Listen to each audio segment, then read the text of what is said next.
When I look at everything happening around the Minnesota Timberwolves right now, it honestly feels like this team is entering one of the biggest turning points we've seen in years. There's so much excitement, so many expectations, and today we actually have two huge stories that every Wolves fan needs to hear because they could completely change the conversation around this team heading into the new season. First, we're going to talk about why people around the league believe Minnesota may suddenly have one of the most dangerous offensive duos in the entire NBA, and why that could completely transform the way this team plays next season. Then, there's another major discussion making waves across the NBA. A new ranking of the biggest blockbuster trades of the offseason has everyone debating which move truly changed the league the most for the upcoming year, and where Minnesota's massive move actually fits among all those headline-grabbing deals. Both stories connect directly to the Timberwolves' future, and together they paint a fascinating picture of what could be waiting for this franchise. Before we dive in, if you're a real Timberwolves fan, do me a quick favor. Hit that like button, subscribe to the channel, and join us. I'm Henry, and this channel is still brand new. Our first goal is to reach 100 subscribers.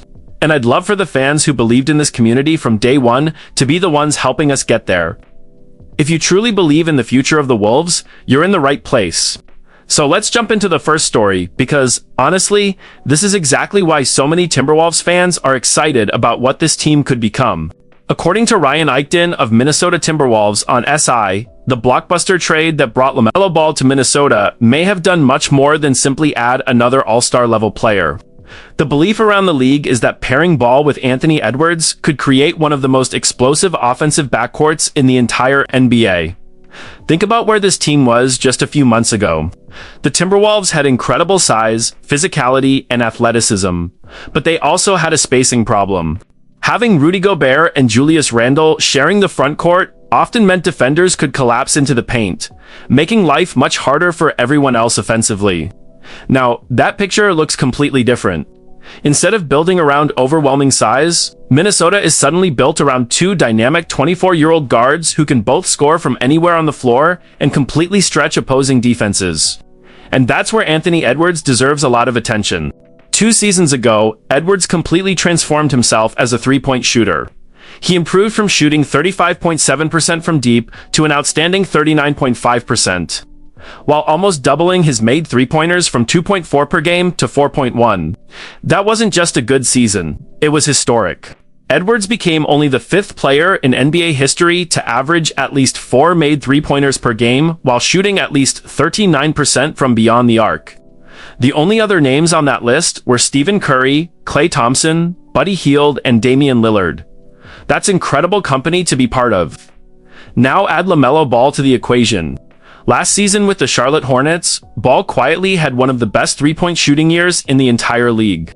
He shot 36.8% from 3 while knocking down 3.8 triples per game, the 3rd highest mark in the NBA. Even more impressive, only his rookie teammate Con Newpol made more total three-pointers during the season.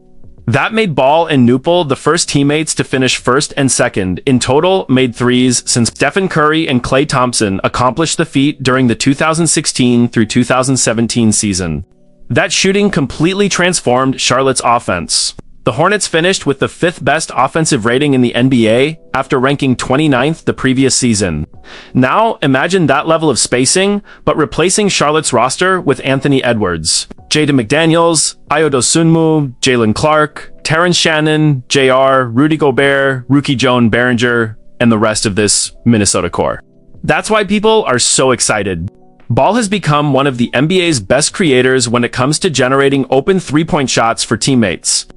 Meanwhile, Edwards is already one of the league's elite catch-and-shoot players. Last season, Edwards spent much more time handling point guard responsibilities while also emphasizing his mid-range game, which caused his three-point numbers to dip compared to his historic season. But with LaMelo Ball now taking over much of the playmaking duties, Edwards won't have to initiate every possession anymore. Instead, he can attack off the ball more often, relocate around the perimeter, and get back to firing at a much higher volume from deep. That's exactly the kind of basketball that could unlock another level of his game. The expectation is that Edwards and Ball together could average around 50 points per game while combining for 7 or more made three-pointers every night. But honestly, the biggest impact may not even be their own scoring. It's what they do for everyone else. Players like Jaden McDaniels, Ayo Dosunmu, Jalen Clark, and Terrence Shannon Jr.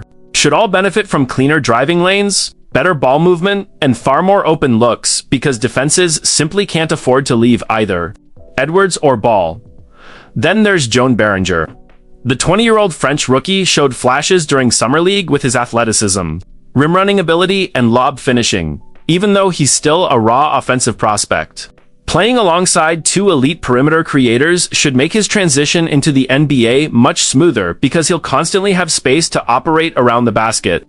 And maybe no player benefits more from this new setup than Rudy Gobert. For the past couple of seasons, Gobert shared the floor with Julius Randle, another player who does his best work attacking the paint. That naturally crowded the lane. Now, Gobert is expected to spend most of his minutes as the lone non-shooter on the floor. That means more room for pick and rolls, more space for lob finishes, cleaner passing angles on short rolls, and a much easier offensive environment than he's had in recent years. Defensively, this roster may not be quite as dominant as previous Timberwolves teams. Losing size always creates challenges. But the belief inside and outside the organization is that the offense could improve so dramatically that it more than compensates for any defensive regression. If Anthony Edwards and LaMelo Ball play anywhere near their potential together, Minnesota may not just have one of the NBA's most exciting backcourts, they could have one of the league's most dangerous offensive engines, capable of changing the entire identity of this franchise. Now, let's move to the second story, because while everyone is talking about blockbuster trades around the NBA, one analyst just ranked the biggest moves of the offseason based on their fantasy basketball impact. And where the Timberwolves landed in that discussion might surprise a lot of people. So here's where things get really interesting. The second story comes from Sam Amico of Athlon Sports, who took a completely different approach to evaluating this year's blockbuster trades. Instead of asking which trade created the biggest headlines, he asked a much smarter question. Which trade actually changes fantasy basketball the most? His rankings weren't based on popularity or superstar power alone. He looked at three specific factors. First, how many fantasy-relevant players were affected by the trade? Second, how dramatically each player's role changed.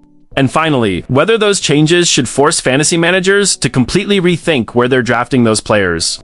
Using that formula, he ranked the four biggest blockbuster trades of the offseason. Coming in at number 4 was Kawhi Leonard's return to the Toronto Raptors.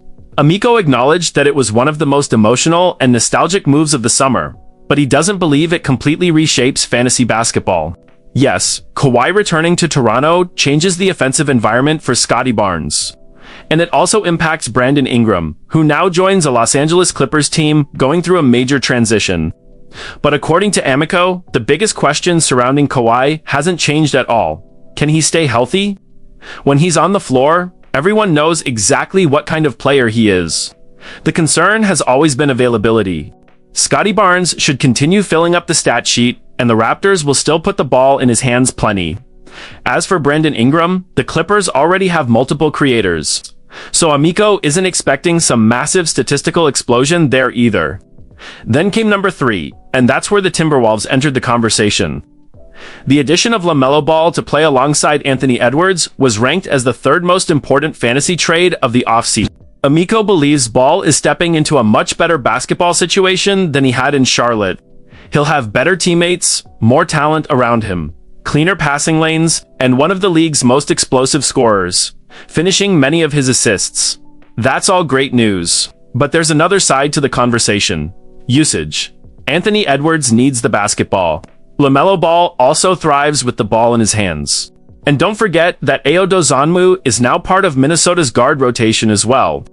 Most importantly, this is a team trying to win championships, not maximize fantasy numbers. Because of that, Amico cautions fantasy managers against assuming Ball will simply produce the same usage he enjoyed in Charlotte, while also benefiting from Minnesota's improved efficiency. For Edwards, however, Amico isn't nearly as concerned. Elite scorers usually figure things out. Players of Edwards' caliber adapt. The real uncertainty falls on the supporting cast until everyone understands exactly how the rotation will work throughout the season. At number 2, Amico ranked the blockbuster deal that sent Trae Young and Anthony Davis to the Washington Wizards. That move completely changed the direction of the franchise. Washington didn't just acquire one superstar. They landed two established stars while also bringing in AJ Dibunza, the #1 overall pick. Suddenly, the Wizards have scoring, playmaking, and elite talent all over the roster. Trae Young remains one of the NBA's best creators. Anthony Davis, when healthy, is still capable of producing elite numbers on both ends of the floor. And Dibunza represents the future of the organization. But once again, there's a problem. There's only one basketball. Young will dominate possessions. Davis needs touches. Dibunza has to develop. That naturally pushes everyone else further down the offensive hierarchy. So while the stars remain attractive fantasy options, the supporting cast suddenly becomes much harder to project. Finally, Amico's #1 blockbuster trade was Giannis Antetokounmpo joining the Miami Heat. And honestly, his reasoning makes a lot of sense. This wasn't just about moving one superstar. It completely transformed to franchises. Miami now builds its offense around Giannis Antetokounmpo and Bam Adebayo, changing shot distribution, rebounding opportunities, spacing, and offensive roles across the entire roster. Meanwhile, Milwaukee lost the player everything revolved around for years. Giannis didn't leave behind a small role. He left behind the role. That creates enormous opportunities for players like Tyler Herro and almost everyone else remaining with the Bucks. Some players will flourish with larger responsibilities. Others may struggle once defenses focus more attention on them. That's why Amico considers this the trade with the biggest fantasy ripple effect across the league. He also pointed out something that many fantasy managers overlook. The biggest headline doesn't automatically create the biggest fantasy impact. Instead, managers should always ask themselves 3 questions. How many players had their roles changed? How significant were those role changes? And will those changes actually affect where you're willing to draft those players? Using that logic, his final rankings were #1, Giannis Antetokounmpo to the Miami Heat. #2, Trae Young and Anthony Davis to the Washington Wizards. #3, LaMelo Ball joining Anthony Edwards with the Minnesota Timberwolves. #4, Kawhi Leonard returning to the Toronto Raptors. Now, whether you play fantasy basketball or not, I actually think there's something bigger to take away from this ranking. The fact that national analysts already view the Timberwolves as one of the league's most fascinating new teams says a lot about what Minnesota has built this offseason. People aren't just talking about Anthony Edwards anymore. They're talking about how Anthony Edwards and LaMelo Ball might redefine this team's offense. They're talking about how Rudy Gobert could thrive with more space, how Jaden McDaniels, Ayo Dosunmu, Jalen Clark, Terrence Shannon Jr., and Joan Behringer could all benefit from improved ball movement and spacing. This roster suddenly has people across the NBA paying attention. And as Timberwolves fans, that's exciting, but it also comes with expectations. This team isn't being viewed as a fun young group anymore. It's being viewed as a legitimate contender that has to prove all this hype translates into wins. That's the challenge waiting for Minnesota now. If Edwards and Ball build chemistry quickly, if Gobert embraces his new role, and if the supporting cast takes advantage of all the extra space they'll have offensively, the Timberwolves could become one of the most entertaining and dangerous teams in basketball. But now it's time to prove it on the court. If you enjoyed today's update, don't forget to leave a like and let me know down in the comments. Do you think Anthony Edwards and LaMelo Ball will become the best backcourt in the NBA? And where would you rank the Timberwolves blockbuster trade among this offseason's biggest moves? I always enjoy reading your opinions because that's what makes this community special. We're all passionate Timberwolves fans, and every great discussion starts with people who genuinely care about this team. And if you're one of those fans who truly believes this Timberwolves team has something special ahead, make sure you subscribe to Timberwolves Daily News. We're still a brand new channel, and our first goal is reaching 100 subscribers. It would mean a lot to have you with us from the very beginning as we build this community together. Thank you so much for watching. Stay safe, enjoy the rest of your day, and I'll see you in the next Timberwolves update.